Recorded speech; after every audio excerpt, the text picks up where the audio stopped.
Caros irmãos, queridas irmãs, com grande alegria celebramos a solenidade do Natal de nosso Senhor Jesus Cristo, Filho eterno de Deus Pai, que por nós e para nossa salvação desceu dos céus e se encarnou pelo Espírito Santo no seio da Virgem Maria e se fez homem.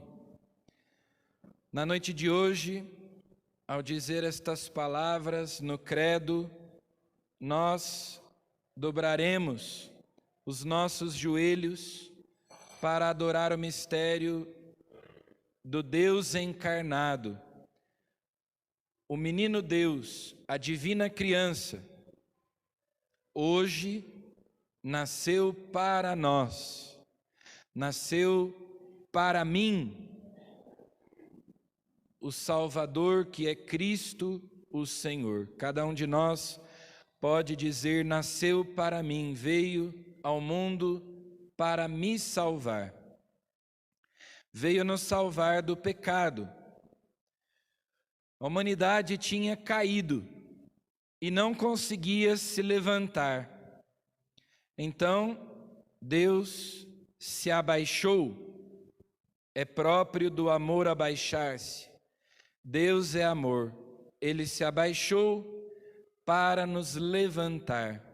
E assim Ele elevou a humanidade a uma altíssima dignidade, porque quando Deus se fez homem, Ele divinizou o homem, assumindo a nossa natureza.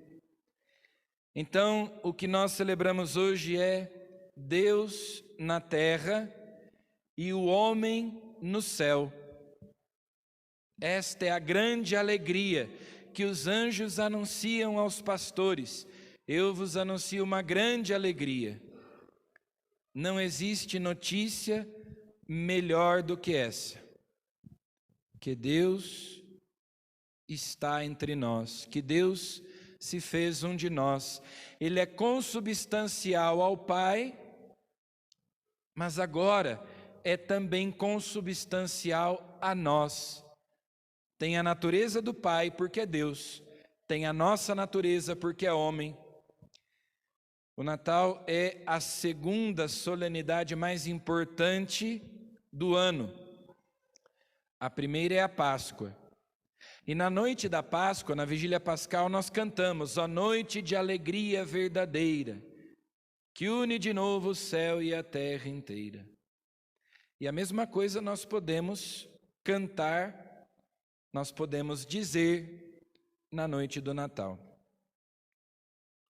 Nesta noite, a terra se une ao céu, porque Deus desceu à terra. E se Deus desceu à terra, o céu desceu à terra. E como eu disse, Ele desce, Ele se abaixa, Ele se inclina para nos levantar, nós que tínhamos caído, e Ele nos eleva a uma altíssima dignidade, porque quando Deus se faz homem, o homem se torna participante da natureza divina. Nós nos tornamos eternos, nós somos por Ele divinizados. E São Lucas relata para nós como estes fatos aconteceram. Os contos de fadas geralmente começam assim: era uma vez, num reino muito distante, ou seja, não se sabe quando foi nem onde foi, porque se trata de uma fábula, se trata de uma lenda, de um mito. Nós, ao contrário, estamos celebrando um fato histórico. Por isso São Lucas faz questão de dizer com precisão onde e quando Jesus nasceu. Quem era o governador, quem era o imperador. no tempo do rei Herodes, quando Quirino era governador, César Otaviano Augusto era o imperador, em Belém. É um fato histórico, e já os primeiros cristãos se reuniam naquela gruta em Belém para celebrar o lugar onde Jesus tinha nascido. São Lucas certamente colheu essas informações de Maria. Ele mesmo, no seu evangelho, repete algumas vezes que Maria guardava todas essas coisas no seu coração. De Maria, ele ouviu esses relatos que ele coloca no seu evangelho. Afinal de contas, só ela podia saber as coisas que são contadas por São Lucas. São José já era falecido, então a única testemunha ocular, viva, na época em que São Lucas escreveu o Evangelho, era Nossa Senhora. E ela conta então como eles foram a Belém, como Jesus nasceu ali naquela gruta, como os anjos foram anunciar aos pastores a alegria daquela noite. Jesus é descendente de Davi, Jesus é descendente de Abraão. 2000 anos antes, Deus tinha se dirigido a Abraão e feito uma aliança com ele. E Abraão pastoreava ovelhas. Abraão era nômade, mas ele, quando sai da sua terra, de Ur, na Caldeia, na Mesopotâmia, para se dirigir à terra prometida, ele vai com seus rebanhos. 1000 anos depois de Abraão, Deus escolhe Davi para ser rei, e Davi era pastor de ovelhas. E há outras tantas personagens importantes. Moisés estava apacentando o rebanho do seu sogro Jetro, quando Deus falou com ele na sarça. Jacó estava apacentando um rebanho quando conheceu a sua amada Raquel. E Davi, que era pastor também, escreve o Salmo 22, que diz: o Senhor é meu pastor e nada me faltará. Então, por isso, não é estranho que os anjos tenham ido anunciar aos pastores, em primeira mão, o nascimento do Salvador. Porque nasceu aquele que é o bom pastor, que veio dar a vida pelo rebanho, que veio dar a vida pelas ovelhas.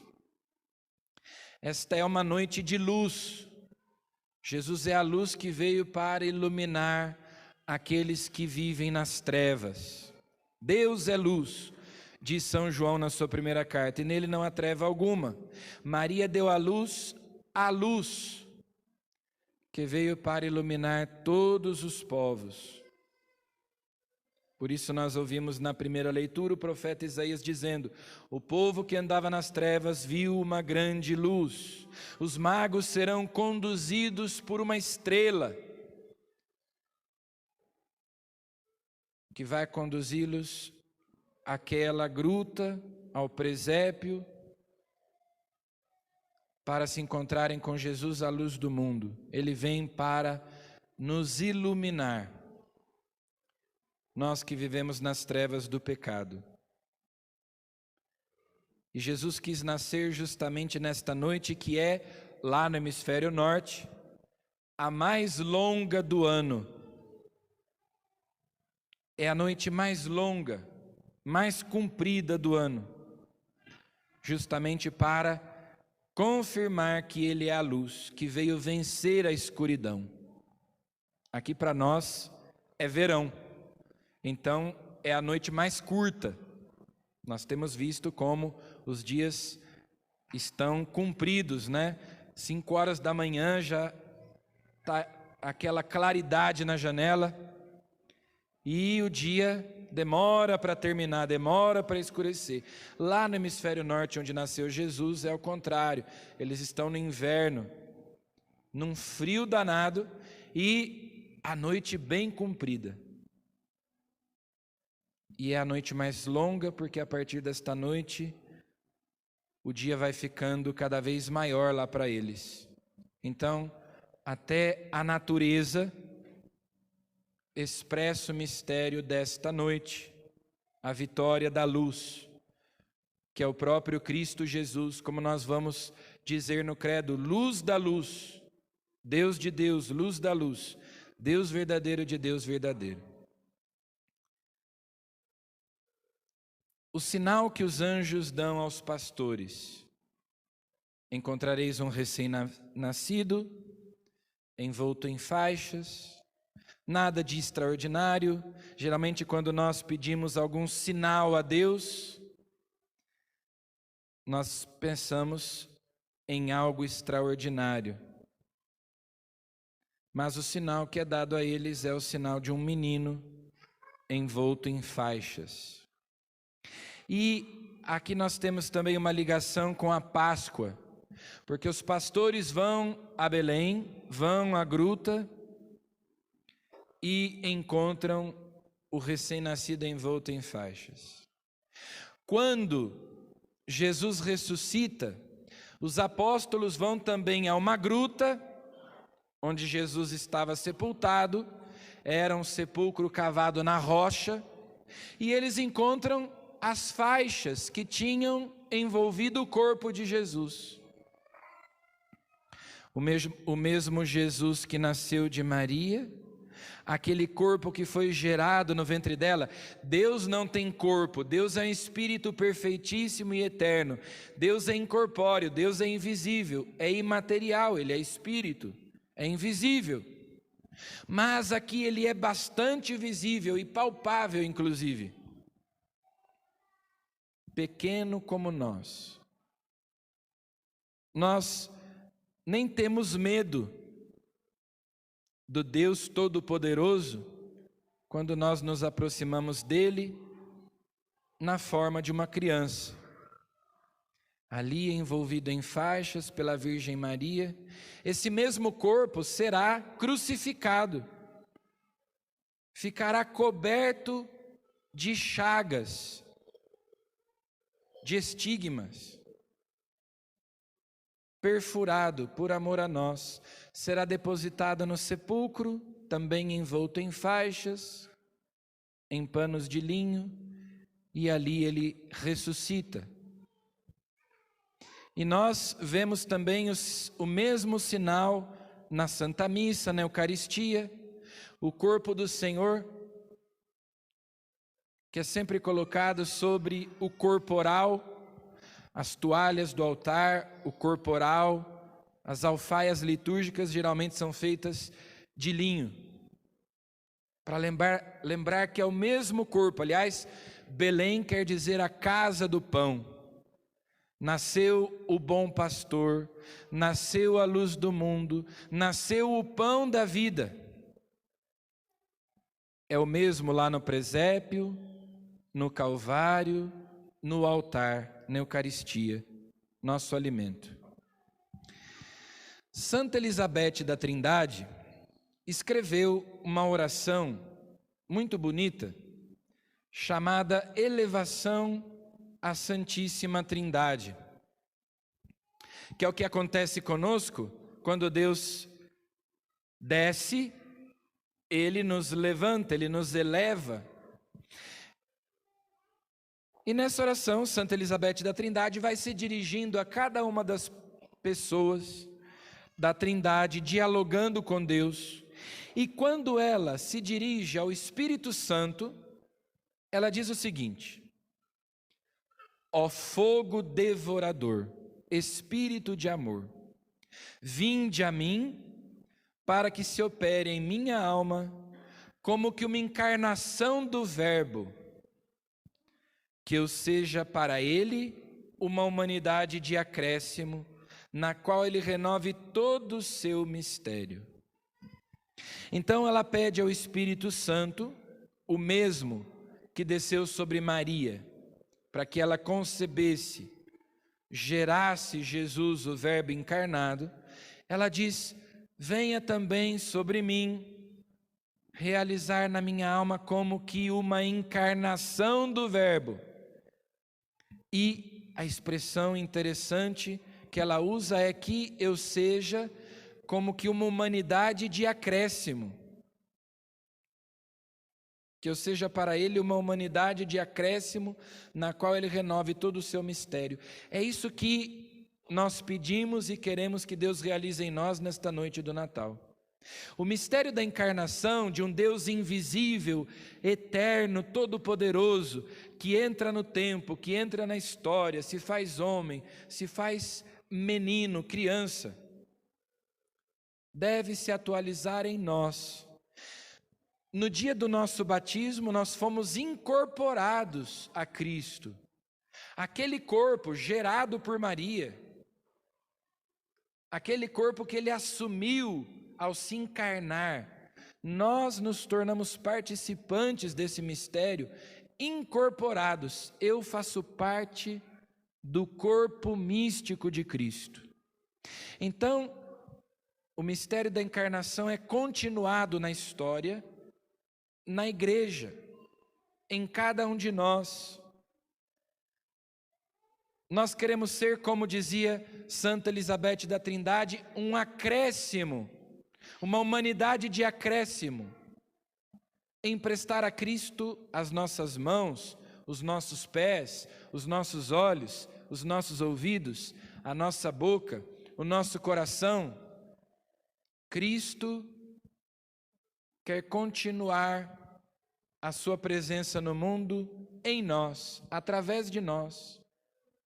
Esse mistério já se realizou em nós no dia do nosso batismo, mas nós devemos pedir ao Espírito Santo que continue sempre mais gerando e formando Cristo em nós. E assim se realiza em nós o mistério do Natal. São Paulo, na carta aos Colossenses, diz: eu completo na minha carne o que falta, a paixão de Cristo. Mas nós poderíamos parafrasear São Paulo e dizer também: eu completo na minha carne o que falta ao Natal de Cristo, à encarnação de Cristo. O Espírito Santo quer atualizar em nós esse mistério. Cristo continua presente no mundo por meio da sua igreja, que somos nós. Ele nos amou e se entregou por nós, Ele desceu do céu por nós, e nós devemos viver por Ele, torná-lo visível, tornar Deus visível no mundo, com a nossa vida, com o nosso testemunho.